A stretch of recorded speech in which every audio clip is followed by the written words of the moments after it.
တော့တင်ပါလိမ့်မယ်ဆိုတော့แต่พวกนี้เราคือการสกัดมาเลยเยลโล่ต้องแดงรู้หรอต้องแดงรู้หรอเสียอเมริกามาจะนี่กูเอาอ่ะจะนี่กูไหนพอเล่นพอเท่าเราไม่ช่วยอ่ะกูอ่ะพอเล่นพอเท่าเราเท่าเนาะ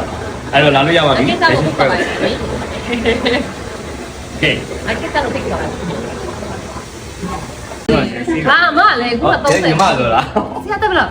33အာချက်3နှစ်ကြီးဆရာအခုမှ30ကျွန်တော်ရဲ့ညီမလေးပါကျွန်တော်ညီမလေးငါငယ်ဆုံးလေးငယ်ဆုံးလေးပါခွေးဆုံးလေးကျွန်တော်ညီမငယ်ဆုံးလေးပါငယ်ဆုံးလေးအဆိုးဆုံးလေးကွယ်ဟုတ်ပါဘူးဘာလဲဆရာဒီမဆိုးပါဘူးမဆိုးပါဘူးလိမ္မာပါတယ်လို့ဆရာစမြတ်ကလက်သွားအကျန်လိမ္မာပဲညီမလေးပါကဲချောတော့ပါလေကြည့်ကြည့်ပါ natural တစ်ချက်ဘူးnatural ဘူးဒီလေးတွင်းမိလိုက်ပါအောင်အောင်ကြောက်လေးနဲ့တော်တော်လေးပုံစံလုံးမခံဘူးတော့စီစိုးတည်သွားပါပြီဆရာတို့ဗီဒီယိုလာလိုက်ရိုက်မယ်ရောဟာလာပြီလေရိုင်းနေပတ်နေကြတယ်သမီးလည်းရိုက်မယ်ဟာဘာလဲတော့သမီးရိုက်တော့ဆရာပြီးတော့ဆက်ပြပဲကိုချိုးပါโอเคတတာဘိုင်ဘိုင်